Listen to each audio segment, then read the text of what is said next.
Assalamualaikum warahmatullahi wabarakatuh. Senang sekali kembali bisa bertemu kita pada kesempatan kali ini dari studio Metro TV Manulife. Saya Hilbram Dunar, Anda menyaksikan Tafsir Al-Misbah. Dan seperti biasa, Tafsir Al-Misbah tentu bersama Pak Quraisy Shihab. Assalamualaikum Pak Quraisy. Waalaikumsalam warahmatullahi wabarakatuh. Tamu kita pada program kali ini ada Mbak Sani, psikolog kita. Assalamualaikum Mbak Sani. Waalaikumsalam warahmatullahi wabarakatuh. Terima kasih kehadirannya, nanti kita bisa berdiskusi lebih luas. Surat yang akan kita bahas masih surat An-Naml, tapi kali ini kita akan membahas dimulai dari ayat ke-54. Nah, ayat ke-54 ini menceritakan tentang perbuatan-perbuatan cabul oleh kaum Lut. Silahkan Pak Quraisy. Baik, bismillahirrahmanirrahim. Jadi surat An-Naml ini menguraikan beberapa kisah dari sekian nabi. Yang kita akan bahas sekarang adalah menyangkut Nabi Lut. Di sini dikatakan, A'udzubillahi minasyaitonirrajim, wa lutan idz qala liqaumihi atatuna al-fahishata wa antum tubsirun. Renungkanlah ketika Nabi Lut berkata kepada kaumnya, apakah kalian melakukan sesuatu fahisyah? Fahisyah itu adalah sesuatu yang dianggap buruk oleh agama dan oleh akal orang-orang yang berbudaya. Jadi itu fahisyah. Perzinahan itu fahisyah. Karena bukan hanya agama yang menganggap itu buruk. Budaya masyarakat, orang-orang berakal pun demikian. Tanpa disebut apa yang mereka lakukan. Dia berkata, saat bertanya, tapi pertanyaannya untuk mengecam. Hai kaumku, apakah kalian datang untuk melakukan suatu fahisyah? Padahal kalian melihat. Atau kalian melihat apabila menggunakan nalar yang sehat bahwa itu buruk. Atau kalian melihat bahwa itu buruk kalau kalian mengukur budaya manusia.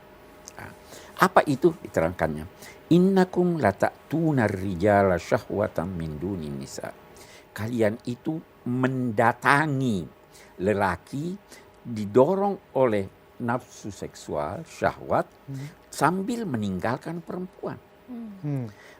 Sungguh kalian ini adalah kaum yang picik, yang jahil. Mereka itu tidak menanti, tapi mereka aktif mendatangi. Orang yang didatangi itu lebih sedikit relatif keburukannya daripada orang yang mendatangi. Anda yang mencari. Boleh jadi kalau Anda dicari, terpaksa. Jadi ini dikecam. Kalian datang. Dan itu kalian lakukan atas dorongan nafsu seksual, syahwat, sambil meninggalkan perempuan. Fama kana jawaba qaumihi illa an qalu akhriju ala Lut min qaryatikum. Tidak ada tanggapan dari kaumnya kecuali usir Lut dari kota kamu. Keluarkan ini orang ini, mengganggu kita saja.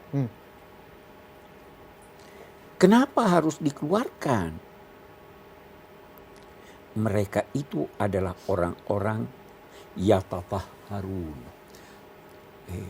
Bisa kita tafsirkan sok suci. Nah, atau bisa juga diartikan mereka itu orang-orang yang bersungguh-sungguh melakukan kesucian. Padahal persoalan ini tidak harus dikaitkan dengan kesucian atau tidak. Itu kata kaumnya kan? Oh iya. Siapa tahu? Sikapnya terlalu keras mau suci. Maka melihat sikap mereka itu, kami menyelamatkannya bersama keluarganya. Kecuali istrinya. Nabi Lut ini punya anak, punya istri. Salah seorang istrinya itu mendukung perbuatan ini. Dia bahkan boleh jadi menunjukkan itu. Itu loh ada di sini. Jadi istrinya ini ikut terlibat dalam mendorong, memberi kesempatan untuk tersebarnya hal ini. Apa yang ingin kita katakan di sini, bahwa boleh jadi ada seorang tidak melakukan perbuatan yang dilakukan atau tidak melakukan kejahatan, tapi kalau dia membiarkan, Betul. itu termasuk orang yang berdosa. Membiarkan. Saya kira kita juga sekarang bisa begitu ya. Hal-hal semacam ini yang boleh jadi di suatu negara, di suatu masyarakat itu dianggap biasa. Kita tidak boleh membiarkan itu. Kita harus berusaha menyelamatkan yang bisa kita selamatkan. Hal yang menarik juga dari ayat yang dijelaskan di sini, bahwa mereka sebenarnya sudah tidak segan-segan melakukan itu secara terang-terangan. Bisa jadi di Eropa itu boleh jadi rangkul-rangkulan ini dianggap biasa. Yang terjadi pada masa Nabi Nuh ini, hubungan seksual, homoseksual itu dianggap biasa, ini tidak ini. Orang yang melarang dianggap jangan sok suci kamu. Nah, ini dilarang oleh agama. Kenapa? Nah, kita lihat. Allah telah menciptakan manusia berpasang-pasangan. Dan tidak bisa ada suatu kemajuan yang berarti tanpa keterlibatan pasangan. Listrik tidak bisa menyala kalau tidak berpasangan positif dan negatif. Iya, Ya toh? betul. Itu hidup begitu. Binatang pun begitu. Sehingga kalau terjadi hubungan sesama jenis, itu sebenarnya di luar fitrah. Di luar fitrah itu asal kejadian makhluk. Semua makhluk diciptakan Allah berpasang-pasangan. Laki-laki, perempuan, tumbuh-tumbuhan berpasangan. Untuk terjadinya kesejahteraan, untuk terjadinya kemajuan, untuk terjadinya peradaban, itu harus lahir dari kerjasama pasangan-pasangan. Wa min kulli syai'in khalaqna zawjaini. Segala sesuatu kami jadikan berpasang-pasangan. Hanya Allah yang tidak memiliki pasangan. Malam dan siang Tuhan ciptakan berpasangan.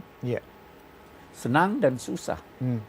Semua berpasangan. Nah, mereka ini melanggar fitrah. Melanggar ketetapan yang ditetapkan Allah dalam kehidupan ini.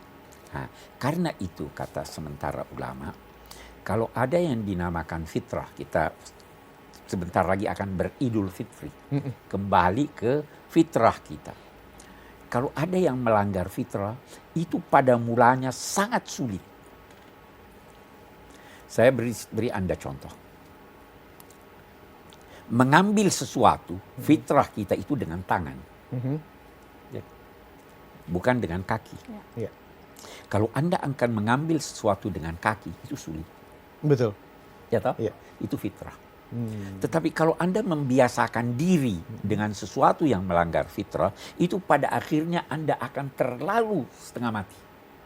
Dan bisa mendapatkan apa yang diistilahkan uqubatul fitrah. Uqubatul fitrah itu adalah sanksi akibat pelanggaran fitrah. Nah, kata sementara ulama, sebenarnya mereka yang melakukan hubungan seks tidak dengan lawan jenisnya, itu bisa menderita hukuman akibat pelanggaran fitrah. Nah, itu sebabnya lantas ada yang menghubungkan AIDS itu tersebar karena ini. Baik, kita tahan dulu sampai di situ, Pak Quraish. Lebih lanjut kita akan bahas sebentar lagi. Jangan kemana-mana, tetap bersama kami dalam Tafsir Al-Misbah. Kita berkata Allahu Akbar. Terjemahannya secara harfiah Allah lebih besar.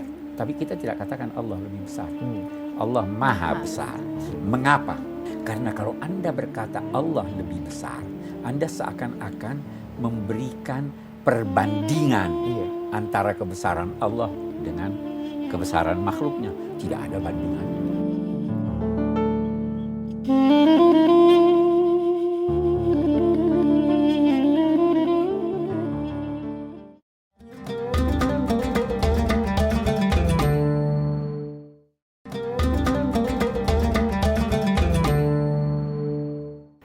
Kami lanjutkan kembali tafsir Al-Misbah. Dan tadi pada segmen sebelumnya Pak Quraisy menjelaskan mengenai Allah sudah menciptakan makhluk hidup. Segala sesuatu di bumi ini berpasang-pasangan atau berpasangan. Dan ketika itu dilanggar, maka akan ada hukuman yang diberikan. Kita teruskan Pak Kita Quraisy. teruskan. Jadi di sini melihat sikap kaum Nabi Lut itu yang sedemikian buruk, yang melanggar tuntunan agama dan fitrah manusia dan enggan bertobat, maka kami selamatkan dia, Nabi Lut, dengan keluarganya. Satu hal dulu, keluarga. Keluarga seorang nabi itu bukan hanya istri dan anak keturunannya, tetapi pengikutnya pun bisa menjadi keluarganya. Anak bisa menjadi atau bisa tidak terhitung sebagai keluarga kalau dia melanggar ajaran agama. Kita lihat, Nabi Nuh, kita pernah bahas di sini, anaknya durhaka, sehingga ikut tenggelam. Nabi Nuh bermohon pada Tuhan, ya Allah, Engkau telah menjanjikan aku akan menyelamatkan keluargaku, sedang anak kandungku itu adalah keluargaku. Allah menjawab, itu bukan keluargamu, karena dia melakukan kedurhakaan. Tetapi istrinya kami telah tetapkan dia menjadi salah seorang yang ditinggal, sehingga ikut tersiksa, ikut wafat. Nah, menarik kata ulama. Kalau kita di Nabi Nuh, penyelamatan Nabi Nuh atau sebaliknya, siksaan yang menimpa kaumnya itu banjir. Ya. Ada nabi yang siksaan yang diterima kaumnya itu angin kencang yang dingin yang menghancurkan mereka. Tetapi Nabi Lut ini dijungkir balikkan kotanya. Baru dihujani oleh batu. Kenapa dijungkir balikkan? Kenapa itu siksa seperti itu? Karena mereka menjungkir balikkan naluri manusia yang mestinya dia nikahi adalah perempuan bagi laki-laki, tapi dia balik. Sehingga siksa pun dibalik. Jadi selalu siksa itu punya kaitan dengan dosa seseorang. Kami baru di sini, hai Nabi Muhammad, ucapkanlah Alhamdulillah dan sampaikanlah salam atau mohonkanlah salam kesejahteraan kepada hamba-hamba Allah yang telah dipilih Allah. Kita berhenti sejenak. Kalau orang berdosa lantas dijatuhi hukuman, bahkan mati, perlu enggak kita bersyukur? Waduh. Ada kasihannya juga. Ada kasihannya juga. Ya. Tapi lebih kasihan yang hidup. Lebih kasihan yang hidup. Ya. Atau peristiwa. Satu orang lewat, mayat, langsung lewat, terus Nabi bersabda, mustarih au mustarah. Dia mendapat, dia memperoleh ketenangan atau dia memberi ketenangan. Ada lagi satu, mustarih artinya dia mendapat ketenangan atau dia memberi ketenangan. Nah, kalau dia baik, dia mendapat ketenangan. Kalau dia tidak baik, masyarakat dapat ketenangan.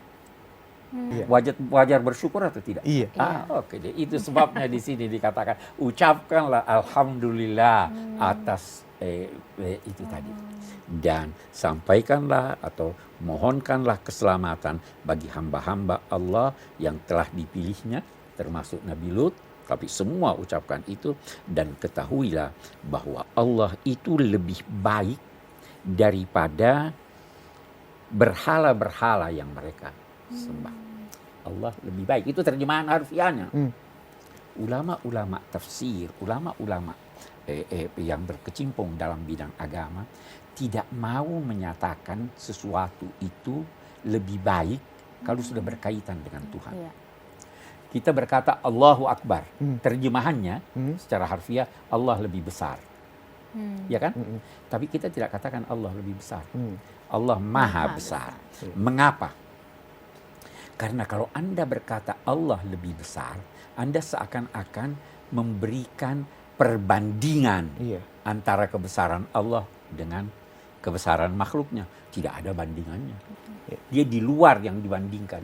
Nah, begitu juga Allahu khairum amma yusyrikun. Apakah Allah yang maha baik, ataukah orang-orang, ataukah sembahan-sembahan yang mereka sembah itu yang merupakan mereka persekutukan dengan Allah itu yang baik. Allah maha baik. Baru dikatakan betapa dia tidak maha baik. Bukankah dia telah menciptakan langit dan bumi? Bukankah dia telah menurunkan dari langit air dan melalui air itu dia menumbuhkan aneka tumbuhan sehingga lahir taman-taman yang indah? Kalian tidak dapat menumbuhkan itu. Tidak dapat menumbuhkan pepohonnya. Apakah ada Tuhan selain Allah? Sungguh mereka yang beranggapan ada Tuhan selain Allah adalah kaum yang telah menyimpang. Ada naluri tentang keesaan Tuhan di dalam jiwa manusia. Jadi kalau Anda tidak mengakui keesaannya, Anda menyimpang dari naluri Anda. Orang yang mempersekutukan Allah itu tidak normal. Baru di sini sekian banyak disebutkan perbuatan ciptaan Allah menciptakan bumi yang mantap. Jadi kalau saya berkata bumi ini mantap, sebenarnya dia bergerak, tetapi Anda tidak rasakan. Kita kembali bertanya, bumi yang bergerak ini tetapi Anda merasakan ketenangan, kenapa? Karena Allah menancapkan gunung-gunung di bumi sehingga dia tidak oleng. Oh iya. Ya kan? Iya. Oke. Bagaimana sikap manusia yang selalu bergejolak jiwanya ini supaya tenang? Ada Tancapkanlah nilai-nilai ilahi di dalam kalbu Anda akan tenang. Betapapun bergejolaknya jiwa, kalau Anda menanamkan dalam diri Anda nilai-nilai ketuhanan, nilai-nilai moral, dan sebagainya, itu tidak akan bergejolak. Di situ Allah menciptakan sungai-sungai yang mengalir, Allah menciptakan gunung-gunung, dan dia menjadikan antara dua laut pemisah. Ada beberapa penafsirannya. Sungai dan laut. Laut asing. Sungai tawar. Sungai tidak pernah bisa menjadi asin walaupun ada laut yang banyak. Laut tidak pernah menjadi tawar walaupun ada sungai. Kenapa bisa begitu? Tuhan atur. Orang mukmin itu dilukiskan dengan air yang tawar, yang segar. Orang non-muslim itu dilukiskan dengan laut yang asin, yang semakin Anda minum semakin haus. Iya. Walaupun mereka banyak, adakanlah pemisah antara mereka dengan anutlah nilai-nilai yang luhur sehingga Anda tidak bercampur. Iya. Saya kira itu sebagian yang kita bisa terangkan. Baik, lebih lanjut nanti akan kita persilahkan juga Mbak Sani kalau ingin bertanya kepada Pak Qurais dan kita mulai membahas mengenai atau kalau kita ini. ingin bertanya apa tadi? Atau kami yang bertanya ke Mbak Sani sebagai psikolog di sini. Jadi jangan kemana-mana, kami akan segera kembali, tetap saksikan Tafsir Al-Misbah. Jangan diberi kesempatan dengan dasar hak-hak asasi manusia. Hak Anda boleh merokok atau tidak? Boleh. Boleh. Hak asasi itu tidak boleh mengakibatkan pihak lain, apalagi orang banyak, ternodai kemaslahatan.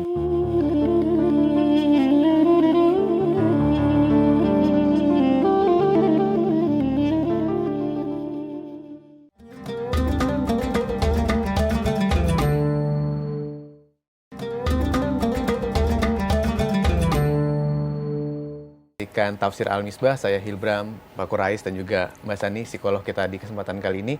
Baik, langsung saja kita persilahkan Mbak Sani mau bertanya pada Pak Qurais atau kita langsung memulai diskusi. Iya, Pak Qurais, memang ada hal yang mengkhawatirkan ya, sebagai saya seorang orang tua, juga sebagai profesional psikolog yang memang membantu orang-orang yang datang kepada saya begitu. Di mana sekarang marak sekali orang-orang yang menamakan dirinya kaum homoseksual begitu untuk eksis di dalam kemasyarakatan, bahkan memberikan kelompok ini nama-nama yang sangat open, terbuka, sehingga orang-orang di sekeliling itu bisa mengetahuinya. Kenapa menjadi khawatir? Karena ternyata mereka tidak hanya berkelompok, tapi juga proaktif untuk mendekati khususnya kaum remaja melalui berbagai cara, baik di media sosial maupun di dalam pergaulan di dalam lingkungan tersebut, sehingga banyak sekali beberapa orang yang datang kepada saya untuk meminta bantuan, mereka memang sudah menjadi kelompok bagian dari kelompok tersebut. Menurut Pak Qurais, bagaimana seharusnya pemerintah menyikapi masalah ini? Bagus. Yang pertama saya ingin katakan, jangan hanya mengandalkan pemerintah. Keluarga. Salah satu fungsi keluarga itu adalah menanamkan nilai-nilai agama, melestarikan budaya bangsa. Jadi melalui keluarga, melalui ibu dan bapak, mereka harus bisa membentengi anak-anaknya supaya tidak ini. Agama misalnya melarang untuk membiarkan seorang anak yang menanjak remaja untuk tidur bersama yang bisa diduga dapat menularkan praktek-praktek yang bertentangan dengan agama. Itu satu. Kita perlu untuk memberi bimbingan seks kepada anak-anak. Ya, betul. Karena terkadang mereka tidak tahu. Yeah. Di sini perlunya. Nah, yang kedua, ibu atau bapak atau keluarga juga berkewajiban mengamati anaknya. Ya. Apakah ada perubahan-perubahan atau tidak. Jadi orang tua itu punya tugas memperhatikan itu. Nah, memperhatikan pergaulan anak-anaknya dengan orang dewasa. Ya, ya. Jadi ini dulu di keluarga dulu. Nah, baru setelah itu dalam saat yang sama pemerintah berkewajiban membentengi masyarakat.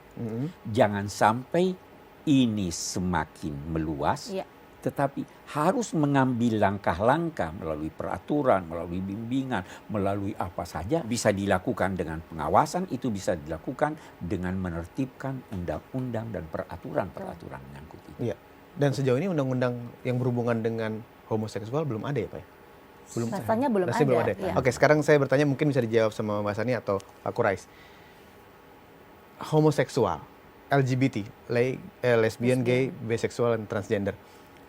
Itu disebabkan oleh apa sebenarnya? Apakah memang sudah ada di genetik manusia? Kalau di genetik manusia berarti sudah diberikan dari sana. Atau hanya semata-mata karena lingkungan? Ini bagaimana prosesnya? Kita mengenal memang ada dua penyebab. Yang pertama memang primer. Disebut juga bahwa itu sudah ada kecenderungan dari lahir. Jadi kalau kita periksa hormonnya, itu juga memang ada ketidakseimbangan. Oh. Begitu. Nah yang kedua, kita mengenal ada penyebab sekunder. Nah sekunder ini sebenarnya tidak banyak di populasi kita yang primer. Tapi yang justru banyak adalah akibat dari sekunder, yaitu karena pergaulan. Mungkin korban pelecehan seksual sehingga menjadi awalnya traumatik tapi akhirnya menjadi inspirasi. Ya, perubahan perilaku ini bisa ke arahnya yang tadi homoseksual atau lesbian dan sebagainya. Klien-klien yang datang kepada saya itu justru memang banyak kebingungan karena dia tahu ini dosa. Tapi di sisi lain dia ingin mendapatkan kebahagiaan, Pak Qurais.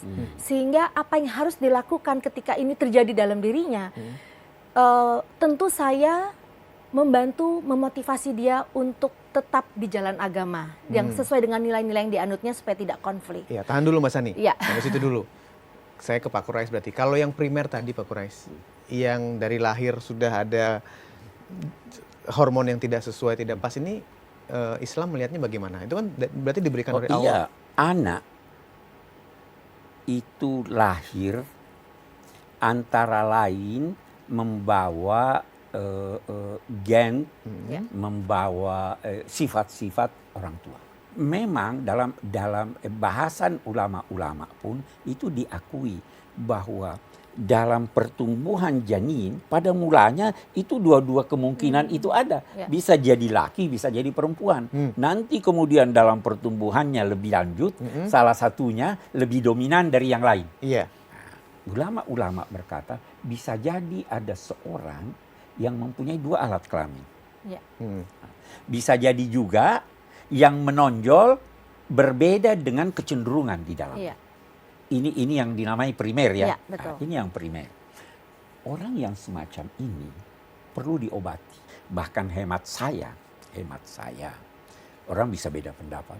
Orang yang semacam ini sakit, perlu diobati. Kalau perlu, menurut pandangan dokter yang terpercaya, dioperasi, silahkan dioperasi. Iya, betul. Yang laki-laki menjadi perempuan, ada orang begitu pun di sebaliknya. dalam hukum Iya. itu luas sekali, apalagi kalau sudah berkaitan dengan warisan. Ini dinilai laki atau perempuan. Betul. Iya. Tapi yang sekunder ini, sekunder namanya ya, itu banyak cara. Yang pertama, tugas beliau lah, Psikolog. psikolog, Iya. ajak dia, ini dia dan sebagainya. Tapi tidak cukup sampai di sana. Pemerintah harus ikut campur. Betul. Menghalangi itu jangan sampai semakin menyebar. Banyak cara buat peraturan, buat halangi kampanye terselubung. Saya ingin tekankan, bukan saja karena ajaran agama melarangnya, tetapi manusia normal tidak menyetujuinya. Nah, ini harus dibendung nih. Iya. Jangan diberi kesempatan dengan dasar hak-hak asasi manusia. Betul. Hak Anda boleh merokok atau tidak? Boleh. Boleh. Apakah bisa pemerintah melarang orang merokok di tempat-tempat umum? Bisa. Melanggar hak asasi atau tidak? Tidak. Tidak. Iya. Kenapa ini tidak dikatakan tidak boleh? Kenapa ini dikatakan karena hak asasi maka dibolehkan? Hak asasi itu tidak boleh mengakibatkan pihak lain, apalagi orang banyak, ternodai kemaslahatannya. Ya kan? Kalau kecenderungannya sekarang, walaupun tidak banyak, tapi ada. Mereka yang bisa dikatakan homoseksual, itu semakin muncul dilihat dari perilaku. Dan perilaku laki-laki yang ke perempuan-perempuanan, begitupun sebaliknya. Dan lama-lama mulai dianggap biasa. Nah, kita harus bagaimana? Dijawab sebentar lagi Pak Qurais. Kami akan segera kembali tetap di Tafsir Al-Misbah. Secara psikologi ada yang namanya DSM-4, itu kamus kita yang revise, itu bahkan sudah keluar DSM-5, itu mengatakan bahwa homoseksual sudah bukan lagi penyimpangan seksual. Karena yang membuat buku itu juga memang yang cenderung membenarkan. iya betul, Seksual juga yang bikin. bukan dari akademisi juga dari barat begitu.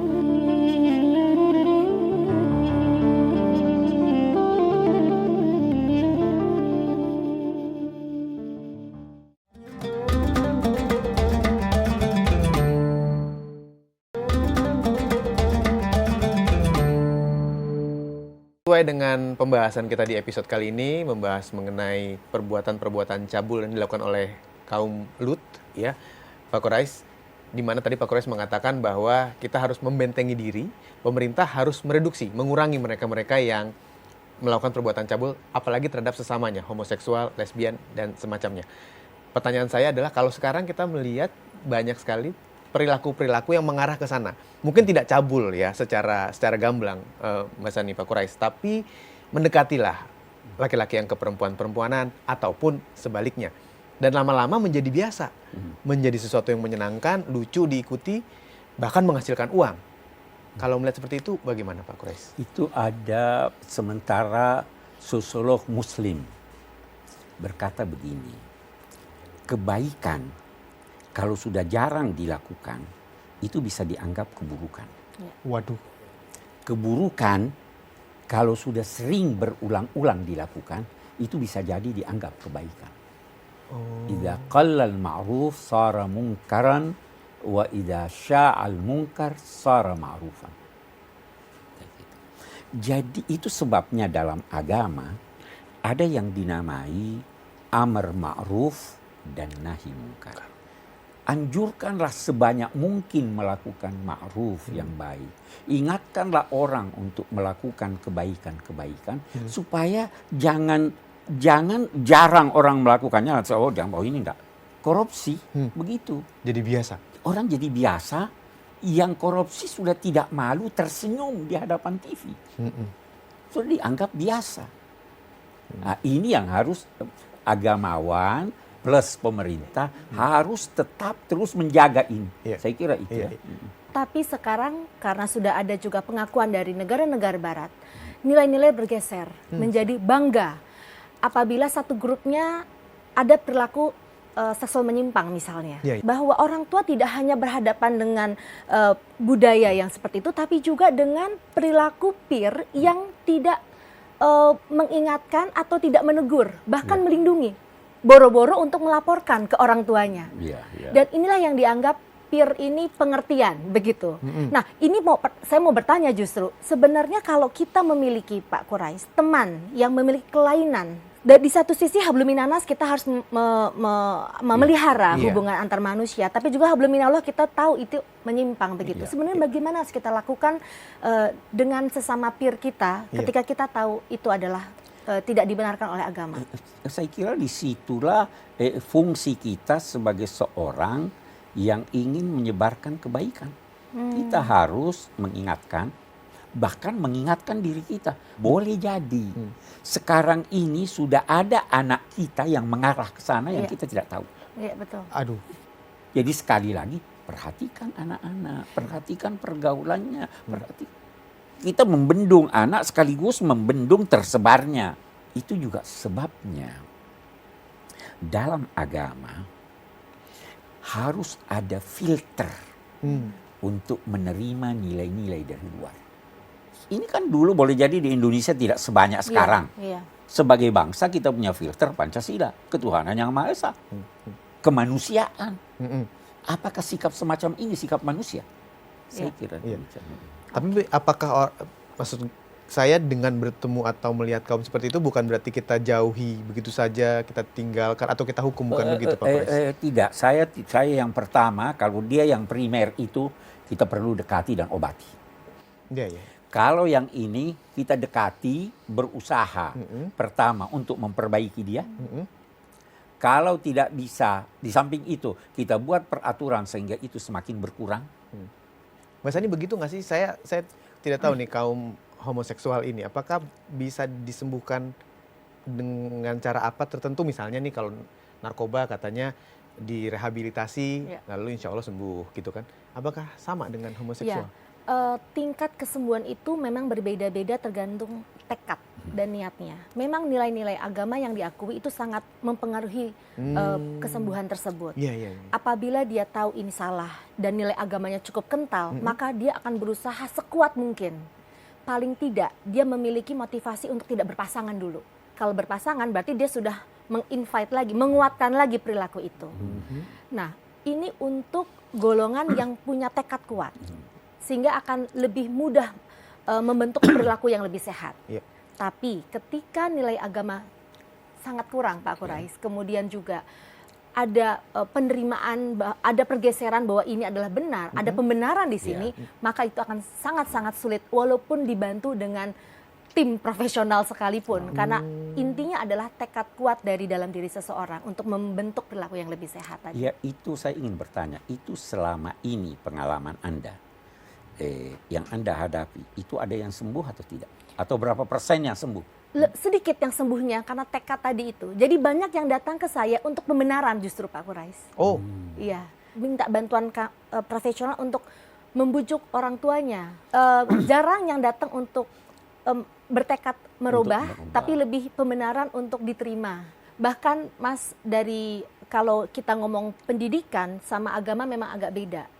Di kami secara psikologi ada yang namanya DSM-4, itu kamus kita yang revise itu bahkan sudah keluar DSM-5. Itu mengatakan bahwa homoseksual sudah bukan lagi penyimpangan seksual. Karena yang membuat buku itu juga memang yang cenderung membenarkan. Iya, betul. Juga Orang yang bikin. bukan dari akademisi juga dari barat begitu. Tapi di kita, di budaya kita, kita anggap itu adalah perilaku. Jadi kita anggap itu perilaku normal yang abnormal. Normal dari sisi kamusnya ya, akademisnya memang tidak digolongkan lagi sebagai penyimpangan seksual, tapi abnormal dari sisi konteks budaya dan sosiologi kita begitu. Iya, tapi ini pun saya kira cukup berbahaya. Iya, betul sekali. Ya, ini ada pembenaran. Ada pembenaran. Kita tidak bisa berkata bahwa itu tidak menyimpang. Ya. Itu menyimpang dari sikap manusia yang normal, sikap makhluk Betul. yang normal. Oke, baik, kita teruskan sebentar lagi. Menarik pembahasan ini, tapi kita waktunya semakin pendek, tapi masih ada waktu untuk bersama-sama dalam program ini. Jangan kemana-mana, kami segera kembali sebentar lagi dalam Tafsir Al-Misbah. Jadi kita tidak serta-merta memperoleh atau mengambil, mengadopsi pandangan-pandangan yang bertentangan dengan nilai-nilai budaya kita.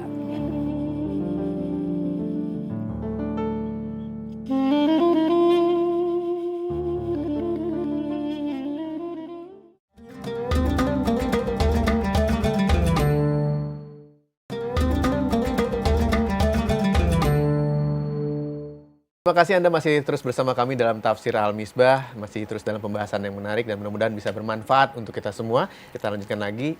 Silakan Mbak Sani, ada yang ingin ditanyakan lagi ke Pak Qurais. Iya.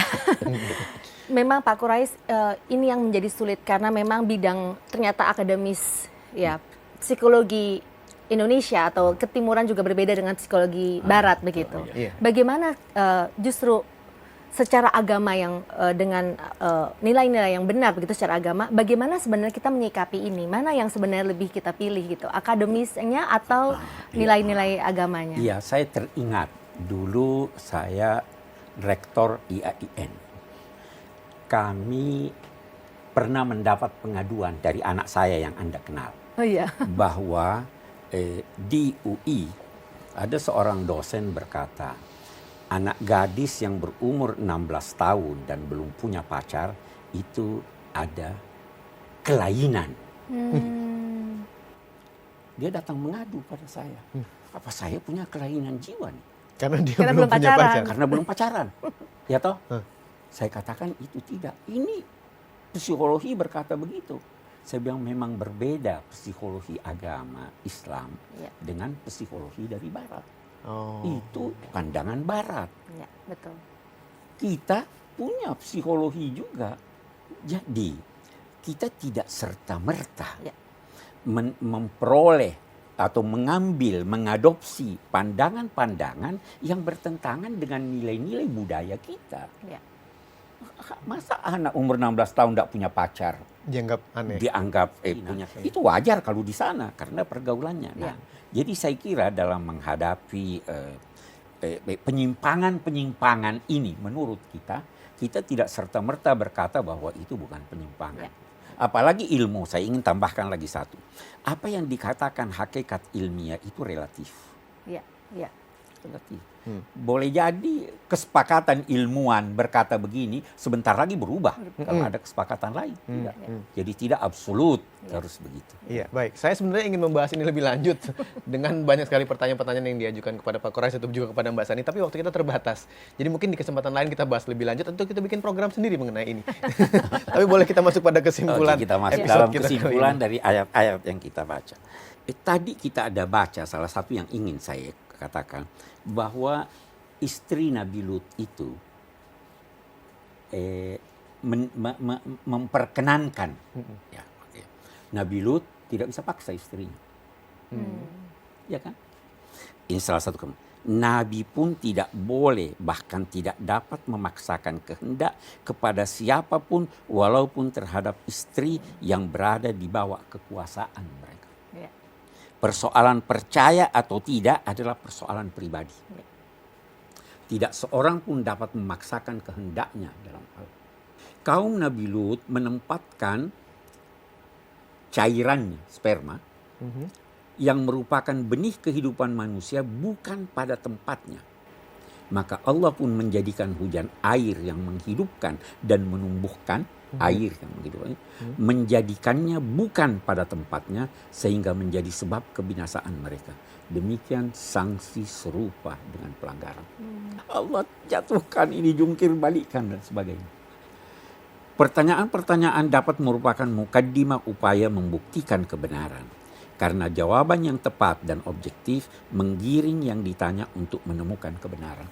Di sini, apakah ini wajar? Bukankah Tuhan begini? Itu salah satu cara agama untuk mengantar orang menemukan kebenaran oleh dirinya sendiri. Nah, ini Nabi Lut dalam berdakwah mempertanyakan itu. Ada seorang minta izin kepada Nabi, saya boleh berzina enggak Nabi? Nabi tidak langsung bertanya, tidak boleh. Nabi bertanya, maukah ada orang yang berzina dengan ibumu? Tidak. Dengan saudara perempuanmu? Tidak. Nah, kenapa kamu mau berzina dengan orang lain sedangkan kamu tidak mau? Ditemukan kebenaran. Itu salah satu cara Al-Quran atau kitab suci untuk mengantar orang menuju kepada ini. Mungkin kepada mereka yang melakukan itu perlu ditanya, apakah kau mau punya anak atau tidak? Iya. Saya juga. Walaupun nanti mereka ngelesnya ada banyak cara untuk mendapatkan anak sekarang, Pak Quraish. Tapi terima kasih bincang-bincangnya Pak Quraish untuk episode kali ini. Mbak Sani, dari sudut pandang psikologi, terima kasih, bermanfaat sekali dan juga mudah-mudahan bermanfaat untuk kita semua, untuk Anda dan siapapun yang menyaksikan program ini. Kita bertemu lagi dalam tafsir Al-Misbah yang lain. Saya Hilbram Dunar. Wassalamualaikum warahmatullahi wabarakatuh.